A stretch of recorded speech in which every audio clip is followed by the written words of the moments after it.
One half a step too late or too early, and you don't quite make it. One half second too slow, too fast, you don't quite catch it. The inches we need are everywhere around us.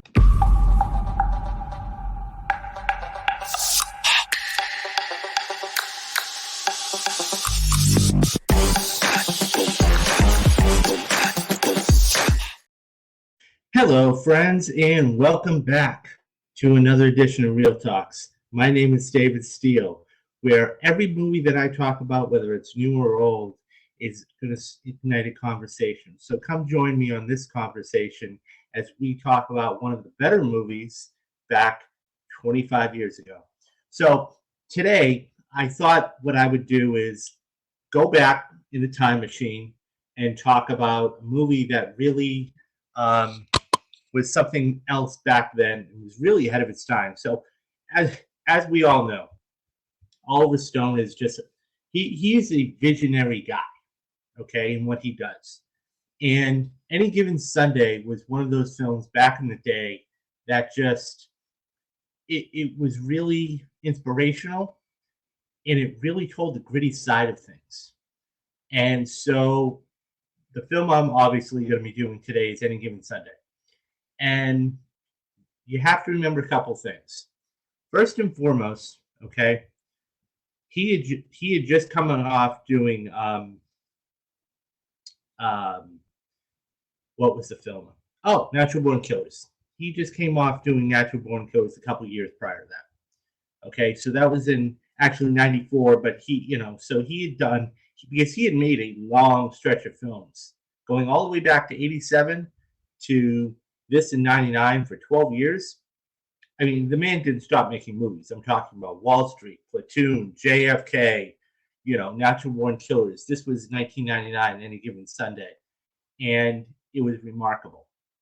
So what I'm going to do today is, obviously, once again, I have a lot of notes for you guys.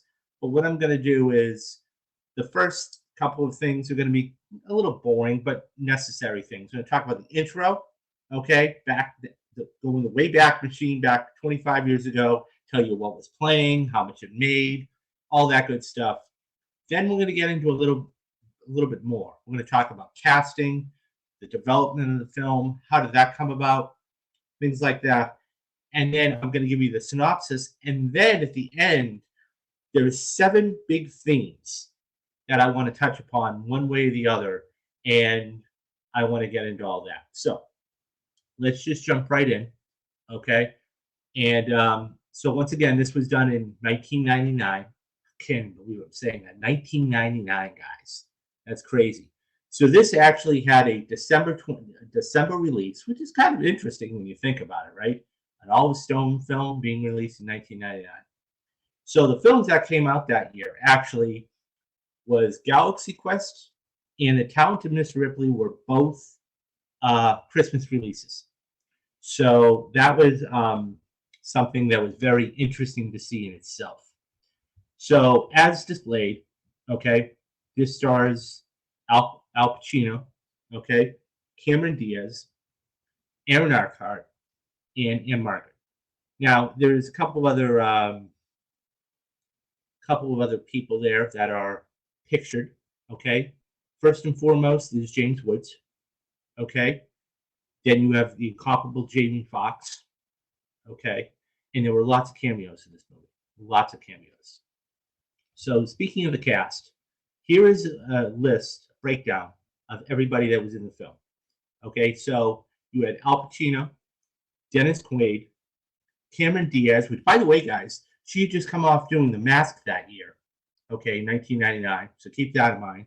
Once again, James Woods, Jamie Foxx, who goes on to win an Academy Award many years later, LL Cool J, that's right, the singer, rapper, entrepreneur, Matthew Modine. Matthew Modine's an interesting character because he is one of those people that is, well, let's face it, everybody knows he's an interesting actor because everybody knows his name. But, that's like he was just in Oppenheimer. And if you didn't know any better, you wouldn't know it was him. So Matthew Modine was in this. He played one of the doctors. Jim Brown. So there are a lot of cameos I'm going to touch upon that were actually in this film that really gave it authenticity, I thought, and that was something that was important. Lawrence Taylor, LT baby, can't go without having a movie without LT. Bill Bellamy, and then we had Anne Margaret, the incomparable Anne Margaret, and Aaron Eckhart. Of course, Eckhart has done films like Thank You for Smoking, The Dark Knight, several other films, and really, adds a different flavor to this. He plays one of the assistant head coaches, and Elizabeth Berkley. So she came out with a little movie that year too, called Sugars. So this was her big claim to fame, and it was very interesting. So as the movie begins, okay, so you can start out a couple of different ways when you're doing films. Okay, the first way is you just start the picture. Okay, and the second way is that you just you use a quote. In this case, there was a quote. Okay, I firmly believe that any man's finest hour, his greatest fulfillment, is that he holds dear the moment when he has worked his heart out in a good cause, and he's exhausted on the field in a battle victorious. And that was from Vince Lombardi. And so, right, because that's what the mainstay of this film is all about, is football. And it just, so we dive right into it, okay? And it starts with a silent close-up, okay, which is, once again, I'm going to get out later on this today, but we get the anticipation, we get the tension with this, and then you hear the snap, and then you hear, and how they filmed this was amazing, because all these camera guys and everything else, they got right up in everybody's faces, and it was just amazing how they did this. And of course, Oliver Stone makes a cameo. He has to be in every one of his films, right? Like Scorsese was, or his mom was at least. And so he plays one of the commentators. So let me read you the synopsis real quick. And then, so let me touch upon the cameos real quick, and then we'll get into the synopsis of the film. So some of the cameos that really gave this authenticity, okay, were Dick Butkus, Y.A. Tittle, Warren Moon, Johnny Unitas, Ricky Waters, all former players, guys, Emmitt Smith, and T.O. Yes, T.O. was in the film. He makes a brief appearance, and you can see the back of the jersey says Owens, and that was his number. So, I mean, he didn't have a speaking part, but yeah. So this was actually written by John Logan, okay, who did The Aviator several years later, okay, 2004. And he also did Skyfall, guys, which I'm going to be doing later on for the Perfect Movies here on the channel, probably April or May. But Skyfall was, amazing. So, of course, Oliver Stone, went and wrote this, and he, of course, went on to direct this film. So the budget of this film was not big. It was not big at all. It was only $55 million. And in today's standards, that's like nothing, right? So it went on to gross over $100 million, okay, with only a $13.5 million opening. So that tells you something, okay? Oliver Stone is a hard-hitting guy, and he makes hard-hitting, subject matter, whether it is Wall Street or JFK or whether it is Platoon. He makes hard-hitting films, and this was, just the same. So it was in theaters for a little over. This tells you something, guys. When we talk about the theatrical window, okay. So for anybody who's not familiar with the theatrical window, okay, it is how long a film is going to stay in the theaters for. So many, many, many, many years ago, a film could stay in there for upwards of a year, and this one did. Okay, this was so it was in there for a little over a year, 376 days to be exact, and was released in a little over than 2,500 theaters. Now think about this, guys. In today's society, post-COVID, so pre-COVID, okay, they knocked it down. It was 90 days, 3 months. So if you never got a chance to went out and see this film, you could, wait a couple of months and then go see it. And the minute COVID happened, okay, it shut all the theaters down. And as a matter of fact, Tenet's actually being re-released fairly shortly, in a couple of weeks. But that was one of the first films. And then at that point, all these theaters, okay, it really started with Trolls. And then they cut the window to 45 days. So they cut it literally in half. And it was only in theaters 6 weeks. Now, if it's a bomb, they'll have it on, VOD, video on demand, in a month. Because that's what that's what they do. They're trying to make money. So I think this was only in theaters for a year is crazy. It's absolutely crazy. So it was in 2,500 theaters, guys. Today, when we get a large, they call it a wide release, you're talking about 4,000 theaters. Now, this was 25 years ago. So really interesting to look at that dynamic in that respect. So, that's the intro. Those are the numbers. So now what I'm going to do, let's move, okay, from that. Now I'm going to start talking about the behind the scenes stuff, because this is the stuff that really makes the movie happen, right? So let's talk about the development of the film. Okay, the development of the film. Oliver Stone developed a script called Monday Night, written by Jamie Williams, a former tight end for the Nebraska Cornhuskers, and later he went on to get drafted by the San Francisco 49ers. And Richard Weiner, a sports journalist. Stone separately acquired this spec script on Any Given Sunday by John Logan. Stone later entitled a third script, Playing Hurt, by Daniel Payne, into the project. So he incorporated that into it. On May 1st of 1999, now you got to remember, this was released in December, okay? The screenplay's cover page listed the following writers: original draft by Jamie Williams and Richard Weiner, John Logan, Daniel Payne, subsequent revisions by Gary Ross, revisions by Bruce Evans, Raymond Gideon, and John Logan. And then later revisions were done by Stone.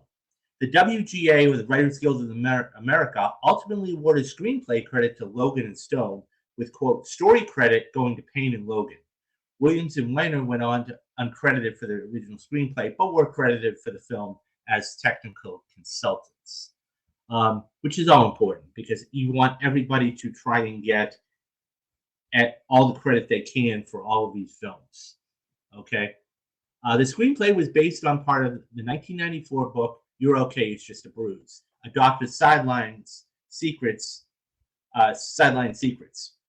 by a doctor. The intern doctor who was for the Los Angeles Raiders back in the 1980s heyday, working under another major doctor. So he was kind of like a internist, if you will, who dismissed many player injuries with the phrase, "You're okay, it's just a bruise." James Woods' character was based off of one of the doctors, and the first diagnosis of Cap Rooney, who we see played by Dennis Quaid, who gets really knocked around. I'll get to the synopsis in a minute. The career-threatening injury at the beginning of the film is, "You're okay, it's just a bruise." And that doctor left in the early 90s, disgusted by the medical advice that was kept being given to the players. And Rosenfeld allowed this to continue after several mishaps. One of them is closely mirrored in the game, which is Shark's neck injury, risk of sudden death in the real-life case of Mike Harden. So he actually took real-life stuff and he incorporated this into the script, which I thought is fantastic. Better football movie, The Program, on Any Given Sunday or Draft Day. In my opinion, The Program is hugely underrated. Draft Day is very good. And I'm going to be doing Draft Day later on in the year. It is a very good movie. And what's so good about Draft Day is it's condensed. It all happens within 12 hours. It's a very good movie. Which one do I think is better? That's tough, because it's one of those things where Any Given Sunday it's a hard-hitting drama. We see the behind-the-scenes stuff of what goes on in the football team. Okay, every single NFL fan, okay, they only see what happens on Sundays. Okay, they hear about the injuries and everything else, but they're filling out their fantasy brackets and everything else. This is a day to, I mean, you gotta understand, these are real life players. Draft day is a whole different animal because it's about one night and because we don't even see like the tryouts. I mean, we see how the players played, but we don't even see like the combines or anything else. I think it's a different story. Um, and of course, you have the star power in you know Ellen Burstyn, Kevin Costner, and Jennifer Garner. Um, all three movies have all-star casts, definitely. They definitely do. So now that we've talked about the development, okay, let's talk about the casting because obviously the casting is something that really this cast is stacked. I mean, I'm going to bring it up again for you guys. This cast is stacked. And it's one of those things where it's pretty amazing to figure out how they got everybody. Okay. So, director Oliver Stone, his first two choices to play Tony D'Amato were Al Pacino and Robert De Niro. Shocker. I can't see De Niro looking back at this now. I can't see De Niro playing this character. He might have. It would have been interesting, though. Henry Rollins was offered a side role as a football player, but turned it down as he felt like he didn't have the size to make the portrayal believable. Speaking of draft day, Sean P. Diddy Combs was cast as Willie Beeman, but dropped out amongst rumors he could not throw a football convincingly. Can you imagine? Could you imagine for a minute if we had P. Diddy playing Willie Beeman? I can't see that going off well. I just can't. That would have been not a disaster, but it's one of those things where, we look back and go, oh my God, they were going to put that person in there. Like on Harrison Ford, for example. You would have never, there's nobody else in the world that could play Indiana Jones but Harrison Ford. Okay. Yeah. So totally different movie. And you're right about that. Totally different movie. Totally different movie. I would have liked to see that movie though with De Niro and P. Diddy though. Okay, publicity says that Combs dropped off the project because of scheduling conflicts with his recording career, which, Will Smith turned down the role, saying he wasn't interested. According to Cuba Gooding Jr., he met with Stone about playing the role of Beeman, but Stone turned Gooding down because he had already played a football player in Jerry Maguire back in 1996. But that's a different football player. Could you have seen, let me ask you guys this. Could you have seen Cuba Gooding Jr. as Willie Beeman? I don't know. I mean, central player, like right in the middle of everything.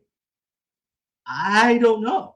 That would be interesting, but I could see where he was coming from. By the way, it looked like that he wanted to do it. So Chris Tucker turned down the role of Willie Beeman. George Clooney was offered the role of Jack Rooney. This is interesting, but turned it down as he thought Stone was going to rewrite the script for him. Vin Rames was originally going to be cast in the film, but later dropped out due to production delays and scheduling conflict with Mission Impossible 2.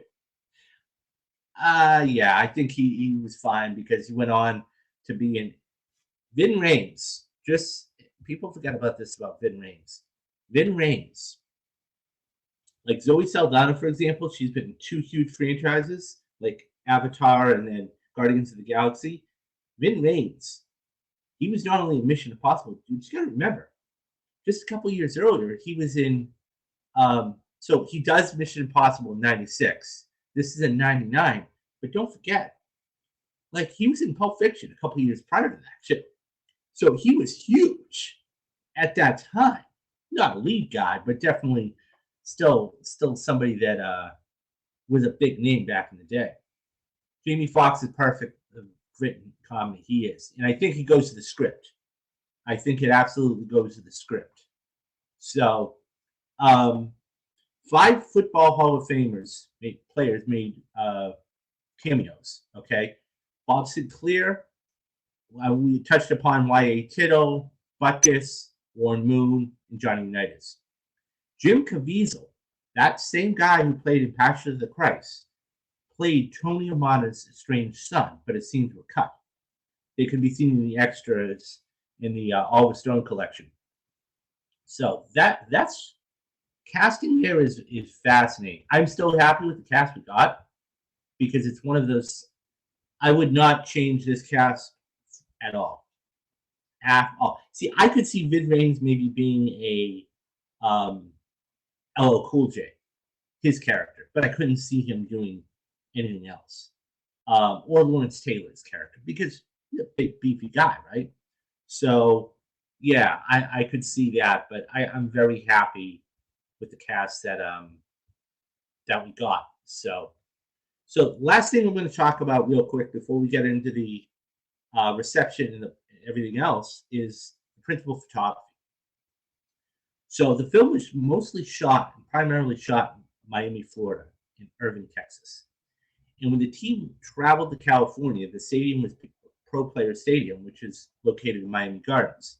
Texas Stadium, former home of the Cowboys, is used for all the fictional Dallas Knights. So it's not the new stadium that they just put up. Okay, that's like 10 years old. Oliver Stone failed to get the National Football League's permission to use the real NFL teams, so he had to actually make a whole league. Now this could take some real time, considering.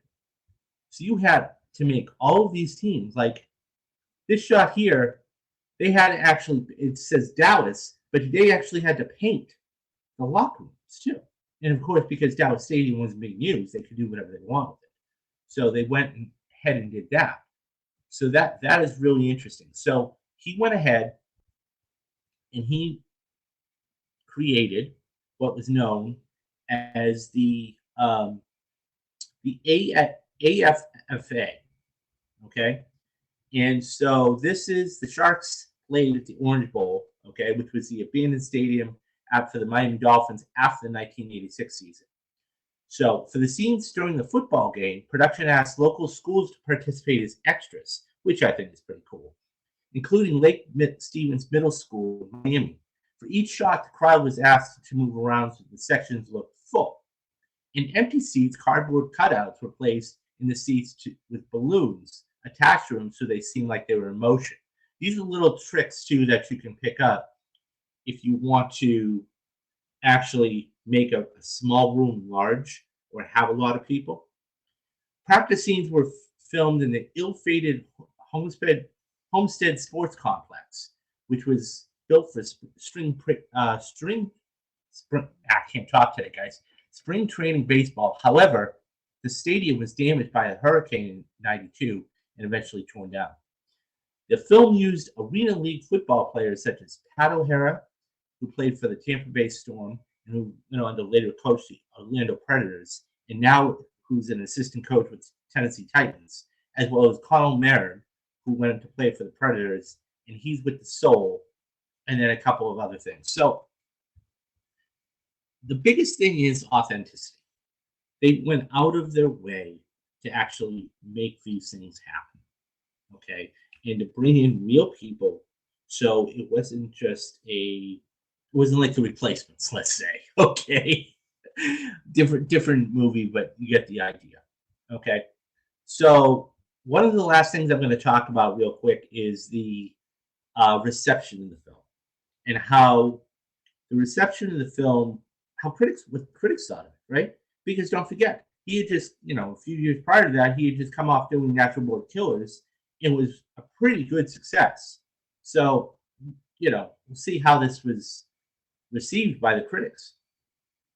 And you have to understand, there weren't as many critics back then as there are today. Time Out, New York, Andrew Johnson wrote, quote, "It's often been said of films about sports that smaller balls equal better movies. Any Given Sunday explodes that theory, and not just because of the incredible intensity of the gridiron action. Oliver Stone's best movie in many years, and it's one of his finest ever. And by the way, I agree with that assessment. I mean, Oliver Stone could be one of the greatest directors we've had in the last 25, 30 years. I mean, going all the way back to Wall Street, right? I mean, once again, Wall Street, Platoon, Any Given Sunday, JFK. I mean, just hard hitting after hard hitting after hard hitting. So I agree with that. Looks at the world of professional football at almost every conceivable angle, but never does it try to be the definitive statement on the subject. A surprisingly balanced film that submerges Stone's hyperkinetic style with a character-eccentric narrative reminiscent of the John Sayers and Robert Altman at their best. Sunday proves as the human drama and the MTV visual pyrotechnic actually can coexist after all. Roger Ebert, who's widely considered one of the best critics of all time, of the Chicago Sun-Times, also gave it a positive review, awarding it 3 out of 4 stars, but criticized its length. I recommend the film because of its dramatic scenes are worth it. Pacino has some nice heart-to-hearts with Quaid and Fox, and the psychology of the veteran coach is well captured in the screenplay by Stone and Logan. But if some studio executive came along and made Stone cut his film down to 2 hours, I have the strangest feelings it would lose much of its substance. It might not even play better. And he's right. It's a longer film, okay? But it needs it. You need to flesh out. I want to say it's 2 hours and 42 minutes. So take out about 10 minutes for credits. It's a 2.5 hour film, but it needs to be. There are so many characters in this movie that we go from one to the other, to the other, to the other. You can't just have a 2 hour film and not have all these storylines, because there are every single week. I mean, we have the Super Bowl coming up in a couple weeks. There are so many storylines. There are 2 teams, but there are so many storylines. I mean, Mahomes going after his 3rd ring. You have the whole Taylor Swift thing. You have San Francisco coming back from last week. You have all these different elements. I don't think a cardboard 2x2, 2 hour, thing would have really worked. On Any Given Sunday, you're going to win or lose. The point is, can you win and lose like a man? Absolutely. One of the best quotes there is. One of the best quotes. And the speech is just, it's one of the best. When we talk about speeches, when we talk about like speeches as far as, I don't know, sports speeches, like you have Rocky, you have Any Given Sunday, you have Miracle. That's right up there. That's right up there. Conversely, Richard Sheklo of Time criticized the story as being, quote, standard, and stated, quote, almost 3 hours of this jitter, deteriorating of filmmaking to annoying mannerisms, and Any Given Sunday ends up less than the sum of its many often interesting parts. The Globe wrote that the story is chock-a-block, quote, chock-a-block with a manly and sacrifice and honor and rugged individuals pulling together for the greater glory of the team, and elaborated that many critics shared the same observation, that the movie was, quote, hyperkinetic, end quote. Jack Matthews of the New York Daily News stated that that the sensation we get from the blizzard of images and teeth-jarring sound effects is having our heads used as footballs. So the film itself, okay, received a 52% on 127 reviews from Rotten Tomatoes, which isn't bad, and it received an average of 5.5. So the site Rotten Tomatoes states, sometimes entertaining, but overall, Any Given Sunday is disappointing coming from Oliver Stone.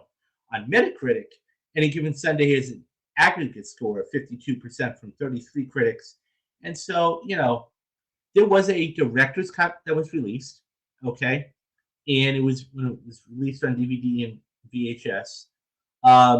So it basically listed 6 minutes of previously unseen footage. It has a running time of 156 minutes, and 6 minutes of footage. 12 minutes were deleted for the director's cut, and 6 minutes were added. So that is all of the particulars.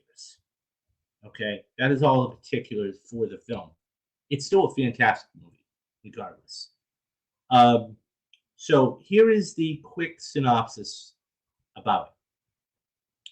When a devastating hit knocks out professional football player and quarterback captain Cap Rooney out of the game, a young, unknown third stringer is called in to replace him. Having ridden the bench for years because of a string of bad luck stories, Willie Beeman comes in.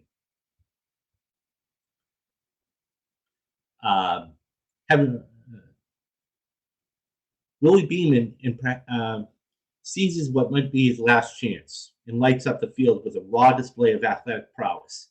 His stunning performance over several games is so outstanding and fresh that it seems to augment a new era in the history of the Miami franchise. So this is the Miami Sharks. Okay, that is the team in question. Enforces aging coach Tony D'Amato, once again played by Al Pacino, to evaluate his time-tested values and strategy to begin to confront the game as well as the post-modern life that may be passing by. Adding to the pressure for D'Amato to win at any cost is the aggressive young president and co-CEO, Christina Pacciani, played by Cameron Diaz. Now coming into her own after her father's death, Christina's driving desire to prove herself in the male-dominated world intensified her focus on the marketing and business of football, in which all coaches and players are merely properties. So that is the synopsis in the grand scheme of things. And so, it was one of those things where there were a lot of themes to this. So I'm going to now touch upon a couple of the themes. Okay. The themes are the most important thing of the film because that really tells you what the story is about. The story has similarities with the Patriots. Drew Bledsoe getting hurt and young Tom Brady taking over. Yeah, that's actually a really good correlation, Deadpool. I had never thought about that. That's a really good wow.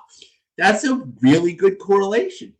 So anybody who's not familiar with what Deadpool is talking about, okay, back in 1996, back in 2001, Drew Bledsoe he got drafted in 1996. Patriots ultimately went to the Super Bowl, lost to the Packers that year. But Drew Bledsoe had been the quarterback for 5 years. He'd won a bunch of games for him and everything else. And what ended up happening was they were playing the New York Jets. And the New York Jets were not bad at that time. They were a formidable team. And what ended up happening was Mo Lewis. I remember watching this game like it was yesterday. Mo Lewis. Bledsoe was a truck, okay? And the play broke down, and he came in, and he was trying to go on the sidelines, and Lewis just clocked him. And he just hit him just perfectly. And he didn't get up. And what ended up happening was Bledsoe actually broke a couple of his ribs.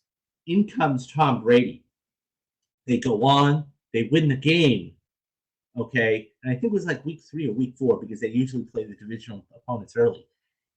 And subsequently, they went on and won the Super Bowl that year. And, of course, that was the famous, Adam Vinatieri kick to beat the Rams. And,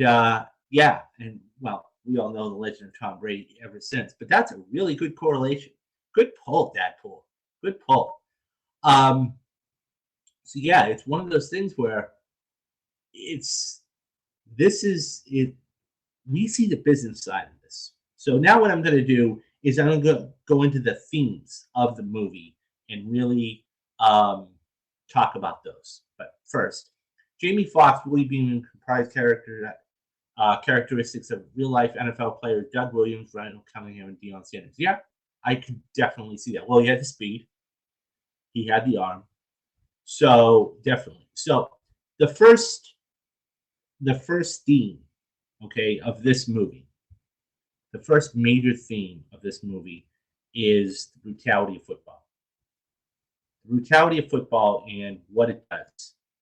And we don't really understand what these guys go through on a weekly basis. And this is just a small sample. I mean, this is a phenomenal photograph, by the way, guys. And this is when the team's at its lowest point, and they are playing in the mud, essentially, and they have to come together as a team. But it just goes to show you exactly um, what they had to do, and yeah, and so I mean, don't forget slipping and everything else, and this is concussions are a big thing in the league. I mean, they don't want to talk about it, but it is, and this is a scene where this is at the end of the movie, but that is one of the major storylines of the movie is the brutality of this. Shark is a player that's been around the league. He had a lot of concussions, and that is something that the league was worried about. And it's one of those things where he has a family of 5, right? I mean, prior to this, we see that he's begging Tony, please let me play. It's $1 million bonus. Please. And it's one of those things where he's like, okay, fine, but you have to sign a waiver. And that just goes to show you these guys will do anything to actually play. And that's one of the main storylines in this film. I really miss James Woods casting movie roles. Yeah, I do too. And he was really good in this too. He was really good in this as the Doctor. But so that's one storyline. Okay. So when we see him talking to the GM, okay, be like, and she's trying to get him cleared, but she also knows that this guy's eating up a lot of my salary. If I can get this guy out the door, okay, maybe I can save myself a lot of money to bring somebody else in who's a lesser type of player and develop him a la Bill Belichick to do that. And that just goes to show you what it was. And I think that when you see that and what these athletes go through too, like I said, it really kind of drives home. I mean, concussions are a big thing that we don't talk about. It was weird to see Matthew Modine as a voice of reason and ethics. He played a lot of dirty characters in films, definitely. He definitely has done that. Although, most recently, going back to Oppenheimer, he played a decent role. But I'm not even, so that's one storyline. That's one whole storyline. And this is why it needs to be 3 hours, guys. Okay? When Jamie Foxx comes in and he starts to win. So let's go into the second major theme. And that's the sport of business. Okay? So Any Given Sunday highlights the commercialization and monetization of professional football. It portrays the pressures on coaches, players, and team owners to win at all costs, often at the expense of players' welfare and integrity. Going back to this again, okay? This is nearly like the same thing. And you have the GM who's looking at this from a business point of view, right? And then you have the doctor who's looking at this from an ethical point of view. Money and ethics. Those are the two things involved here. And what we see is that he was basically trying to get him killed, essentially. He was a head, as James Wood, as the doctor said, he's a head case. I mean, I think he's going to be okay, but I'm not that much of an idiot. I'm not going to put myself, I do have morals. And that's when Tony really, when the assistant, okay, the assistant doctor played by Aaron Eckhart goes to him and says, hey, Tony, look, switch the results. This is when he confronts him on the field. Okay? And he's like, look, you're trying to get my players killed here. Okay? What are you doing? And that just shows you, once again, the commercialization of the players and everything else. And of course, he gets kicked out, but not before.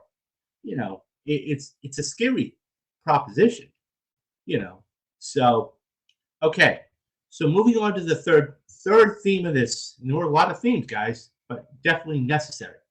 Team dynamics and leadership. The film explores the dynamics of teamwork and leadership within a football team and emphasizes the importance of trust, communication, and camaraderie among players and coaches, and the role of strong leadership in shaping the team's success. Definitely. And when we see Willie come in, they think, oh, this is a hot kid, and he starts changing plays and he starts doing everything himself. And that's when they all sit down and say, look, running backs look, he's changing the plays in there. Okay. And so that's when the coach invites him over. Okay. And they have a sit down. And so Shark is basically like, oh yeah, I invited him over house. And so he's trying to make, to have the quote, to talk. And so I found there's so many correlations here. Ben-Hur. So when he arrives, okay, and then we see they're having the discussion, okay, and he's trying to say, you have the aging coach in Tony basically telling the new kid on the block, look, you're young, you're stupid, you don't think anything of it, and you've got to run the plays that I call. And there's so much, it's not all about you, okay? There's not the greed. It's the, basically, there are 10 other guys around you that need your help, okay? And if you keep doing what you're doing, you're going to get somebody hurt or even worse. And what Ben-Hur represents, okay, is, and I know you watched this, Deadpool, fairly recently, a couple months ago. It talks about one person, but the whole gladiator sequence, right? They'll do anything to get it done, okay? I mean, Ben-Hur is going to get killed in a gladiator in an arena. So, and it talks about them being warriors, and basically Beeman rebels. He's like, look, this coach, okay, he was getting handouts. He was handing everything out. I'm the one that got pinched, okay? And I'm the one that dropped 6 rounds in the draft, and then some idiot coach thought I was a good safety because I had quick feet. So I had to tackle 250-pound guys, okay, dislocated my shoulder, and then on top of all of that, I get traded, okay? And what ends up happening is I come to a team where I'm just riding the bench. So he's like, I'm going to get my dollars up. And whenever you decide to waive me, trade me, into reserve me, whatever you're going to do, I'm going to be worth 10 times the amount. So it really shows the dynamics there on all of that. That's a great film comparison. Yeah. And it really was. It was a really well done correlation there. So let's move on to the next theme of the film because I think it's necessary. Okay? The pursuit of excellence. Any Given Sunday underscores the relentless pursuit of excellence in the drive to win in professional sports. It examines the sacrifices, dedication, and perseverance required to compete at the highest level and achieve success in the face of formidable challenges. And yeah, once again, it's all about the practice and everything else. And they barely squeak in the playoffs. And it's like, okay, this is one of the most awe-inspiring speeches that you'll ever see. It really is. I mean, you talk about Rocky and talk about this 5-minute speech. It talks about life too, and what his life is. He's basically encapsulating all of it in a 5-minute speech, and how he drove everybody away, how he's lost all his money, how things are getting taken away from him, and it's a fantastic speech. And Pacino, this is one of his better performances. I mean, he's had some ducks, if you will, but this one was fantastic, especially the chemistry between himself and Cameron Diaz in the fireworks. So there were a couple of other shots. I mean, Elizabeth Berkley's character. Okay, I mean Mandy, and that's who he's turning to because he doesn't have anybody, right? He's like, when you get old, things get taken away from you. Not because you want them to get taken away from you, but that's just how it happens, right? Like I said, Jim Brown brought a real intensity, and he brought authenticity to this film. He plays the linebacker coach, ironically, okay? But it's just really, I mean, Jim Brown is Jim Brown. He was fantastic in this movie, and he didn't say much. He had a couple of little, scenes with Pacino, and one of the scenes that I most remember, okay, is when they're at the bar, okay. Pacino and Brown are at the bar, and basically he says that television changed everything. Television changed everything, and it's the way we think. The first time that they cut away from a commercial, it changed everything. It's over. And he's right. Because before commercials, you just had the game on. You had the people, and you didn't have to worry about sponsorships or commercials or quarters in between. Whatever the weather was, whether it was rain or shine, you saw them, and you basically watched the game, and you didn't cut away for this is sponsored by David's Potato Chips or whatever it was. But I mean, that's the thing, and that's what made football. Like I said, the speech at the very end is one of the most powerful, motivating, energetic speeches about life that you'll ever see in your life. It was fantastic. And then at the end, so I mean, they go on, they win the game because of the selflessness, and they all come together. But I love the end. Okay, the end is always going to tell you something, and so how he was able to basically, for lack of a better word, screw over Cameron Diaz's team, because let's not forget, guys, she was trying to get a new stadium built, right? So she was trying to have a little power play with the mayor, and it didn't work. And the commissioner came in, by the way, played by Charlton Heston. Okay, it was his only scene.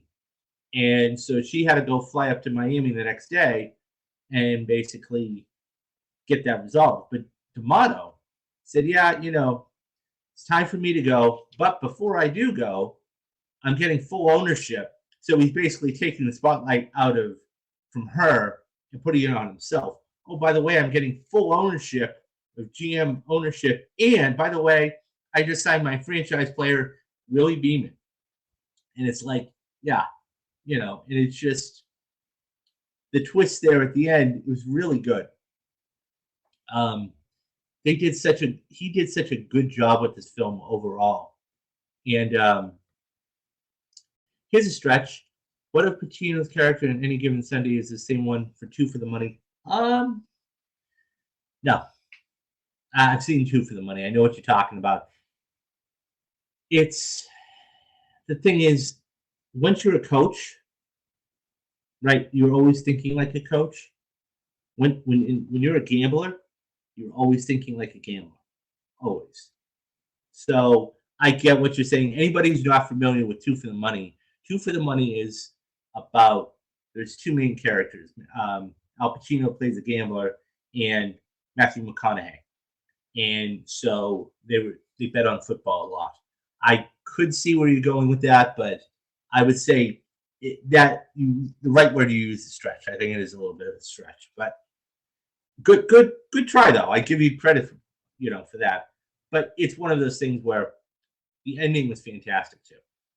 And I'm not. By the way, guys, I'm not even talking about Lauren Holly, who plays opposite of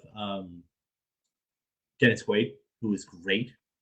Okay, I'm not even talking about Aaron Eckhart, even though he doesn't have that many scenes. He does have some.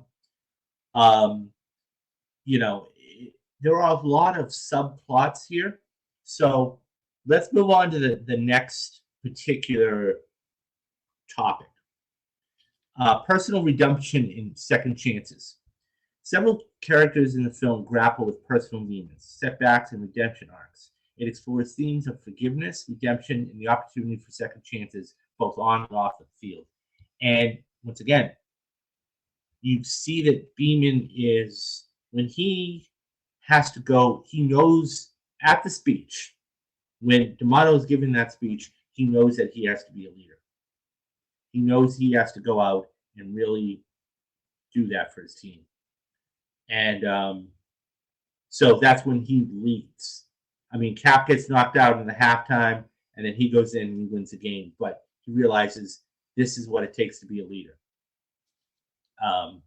But yeah, so that, and it's not just Beeman, okay? It's Dennis Quaid, it's Cap's character, it's Sharp's character, it's everybody's character, right? That is going for not only forgiveness but different things. So, the next one, okay, the intersection of race and sports, and I touched upon this earlier, but the film touches upon issues of race and representation within the context of professional football. By the way, guys, we still deal with this today. It explores the challenges of barriers faced by minority players and coaches, as well as the broader societal issues of inequality and discrimination. And it all goes back to that dinner I was talking about. When they were sitting down having that exchange and going back and forth. And it's true. It's absolutely true. If you look at any major sport, okay, whether it is baseball, whether it is the NFL, or whether it is basketball, whatever it is, it goes to show you the inequality in what they have to do to make a buck, right? And so, once again, when he puts on Ben-Hur showing they are gladiators and they will fight and they will do whatever they have to do, okay, and play whenever they have to play, it's important. And so, yeah, it's definitely an important thing for them.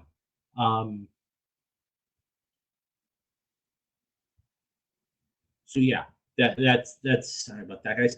But yeah, that's definitely something that's vitally important to this. And so the last theme, okay, is famous success. Any given Sunday also examines the fleeting nature of fame and success in the world of professional sports. It portrays the highs and the lows experienced by athletes and coaches, and the challenges navigating the pressures of fame, fortune, and the public scrutiny. And it really does, because when we see Beeman, I mean, at his high point, he's doing all these commercials and everything else, and he's on Sports Illustrated, the sides of buses, and everything else. And Cap is nowhere to be seen.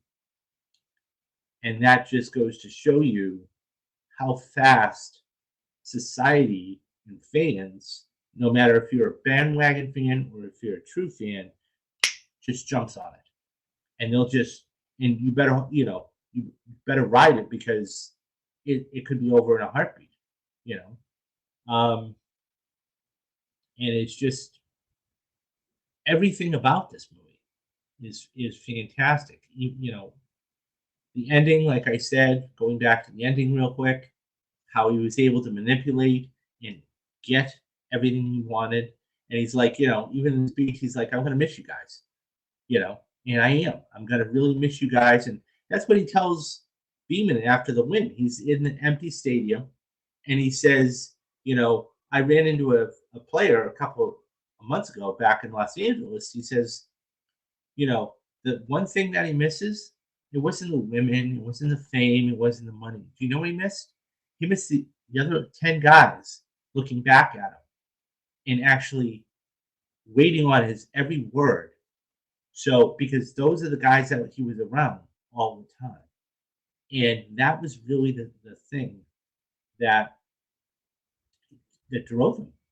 And he ended up winning championships. He's like, look, the guy was not the most talented in the world. He wasn't the fastest runner. He couldn't throw the highest, the best football. But at the end of the day, he had it. He had whatever it was, and he got the job done. And so Any Given Sunday is just, it's a fantastic watch. It really is. It's one of those films that it just keeps going and going. All of the scenes on a football field were fantastic. They were authentic. My final thoughts was it was a different kind of an Oliver Stone film. It moves. The acting was good, but not great. Okay. And the football players like LT and Jim Brown, like I said, showed authenticity. The sequences were fantastic, especially the wide shots when they would go in and then go wide. The film showed the metal side, okay, of the game, from partying to the brokering to the women, the injuries, and everything they go through.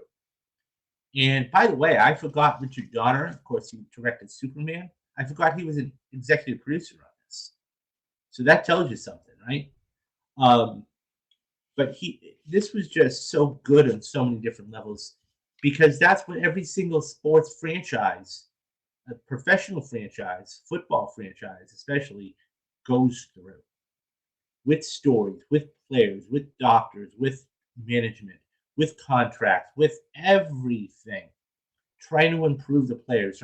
You're always going to have those fleeting moments where a superstar is butting heads with somebody else. And can they just walk away, or does a player get traded, or whatever else? And mainly in football. And it really talks upon, another major issue that I didn't even touch upon, that a whole movie really did. And that's concussions. Concussions are a major thing, especially in football. I mean, the protocol has changed since, but back then, you got your bell rung, they just put it back out there. And that's what, CTE and everything else started to come into play. And next thing you know, you have these players dying, and their brains, they may be 35, 36 years old, and they have the brain of a 7-year-old. But that's what it is. They're doing it for the money. And then after concussion came out, okay, what you saw then was a lot of other players. They got in, did their rookie contract, got out, had one more contract, and they got out when they were like 29, because they knew what the problem was. So Will Smith didn't get a role in this movie, but concussion changed the game. I agree. I completely agree with you. It definitely changed the game for the better, I think. And I think that, look, here's the thing. At the end of the day, the league will never acknowledge CTE. Because if they acknowledge CTE, football will go away in a heartbeat for everything. Whether it's college football or professional football, it's gone. Because no kid, okay, is going to grow up with the possibility of having this happen. It's just not going to happen. What they will do is say, look, you get your bell rung, fine. We will sit you out, and then you can, we're going to run a lot of tests, and then we'll put you back in. So, yeah, that is, it's a whole thing in itself. But that's Any Given Sunday. This film it's second to none. and it's one of those things where I love this movie. Um, it's across the board. It's a great movie. Um, it's probably number 5 or number 6 on the list of Oliver Stone films for me. I mean, like I said, you got Platoon, any given Platoon or Wall Street or JFK. So yeah, um, this was a really really good movie, and I didn't mind the length. I didn't mind the length at all, and it had to be almost 3 hours. It really did, because if it didn't, it would have been so much stuff that got cut out. So yeah, it really was a. I can't believe it's 25 years old. I just don't believe that. So that being said, um, biggest. So I am, and I didn't do it yesterday, and I know I didn't do it yesterday. But this is one I wanted to do. Okay, so what I am going to do, okay, and I can't even believe it's February 1st, guys. Get Out. I said I was going to do this today, and I am. I am going to do this today. I'm going to make it a point to do this today. I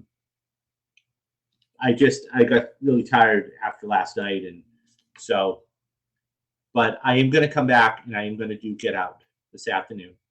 It's 3 o'clock now, so I'm going to put this one up, and then I'm going to come back and I want to at least export this, and then I'll put this out, and then I will come back in a couple hours and do that. So the movie holds up. Can't tell by the way it was shot. Yeah, I know, and that's before HD too, right? That's before digital. So Get Out. Today's February 1st. Today is the beginning of Black History Month. And what I'm going to do is I'm going to come and back in a couple hours, and I'm going to give my thoughts on Get Out. I love this movie. It was so good. So good. And I can't wait to talk to you.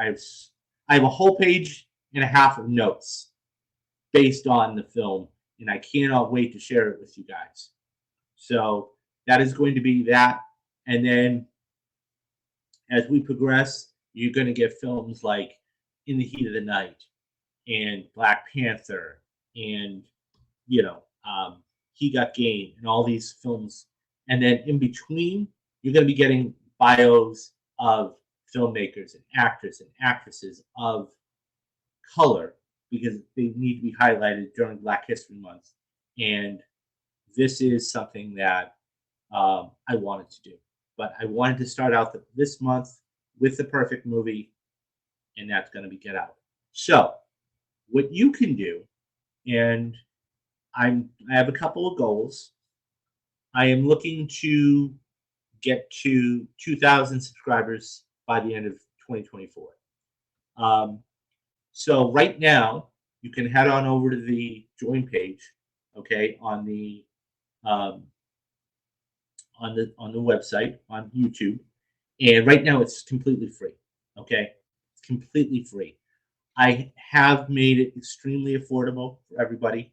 Okay, it's $2.99 a month. Okay, for just moviegoer. The biggest one, and I very very loyal person that's tuned into all my streams, is Dadpool. He just re-upped for 7 months, guys. So it's one of those things where it's just, yeah. So, but it's $10 a month, guys. You're not going to be able to get this entertainment anywhere else. All this entertainment for $10 a month. I'm talking about retrospectives. I'm talking about interviews. I'm talking about live streams. I'm talking about videos. Anywhere else. So it's one of those things where you guys can help me out. My goal is to get to 2,000 subscribers by the end of this year, okay, and 20 to 30 paid memberships, okay. That's my goal. Now, if I hit it, I hit it, but I'm going to shoot for the stars. My other thing is, if you don't want to actually contribute monetarily, please I'm begging you, hit that like and subscribe. Even if you, I see people pop in and go back out. Hit that like and subscribe button, because what you're going to get is you're going to get perfect movies. You're going to get retrospectives. You're going to get interviews. You're going to get so much stuff. Okay. And hitting that like and subscribe button is going to do a lot, because what it's going to do is, number one, it's going to tell me you enjoy the content. Number two, it's going to get it out there to the masses. And number three, it's going to tell me, once again, that you like what I'm doing. And I have things that I'm trying to put together, like Anatomy of a Movie and a couple of other things. So that's what this is. And I'm trying to get guests too. So, I mean, it's one of those things where this isn't just me talking into a camera for an hour, even though I love doing it. But it's look, you guys can help me out. Seriously, you can help me out. And this is the way to do it. So either hit, as it says at the bottom of the ticker, you can either help me out by, super chats, memberships, or hitting that like and subscribe button. And that's what it's going to do. Or leave me a comment too. That's also going to get it out. Tell me, if you didn't like Any Given Sunday, why didn't you like it? Or which particular Al Pacino movies did you like besides The Godfather? But that's the thing. He's done so much in his career. So, but Get Out. That's going to be coming up later on tonight. I will tweet out exactly when I'm going to put it out. And that way I can get as many people sitting down at their computer screens, on their phones, whether you're at work, office, at the gym maybe, and you actually can sit down and watch this. So that's going to do it, I think. I had a great time. I had a fantastic time with Any Given Sunday. And it's a great movie. It is really a great movie, and I can't believe it's been 25 years. So that is going to do it for me. I will be back in a couple of hours, and I will be streaming Get Out and let you know my thoughts on that. So in the meantime, guys, do the three things I always tell you to do. Number one is take care of yourself. Number two is take care of others around you. And number three is have a fantastic rest of the day. And that's going to do it for me. I'm David Steele, and you have been watching Real Talks.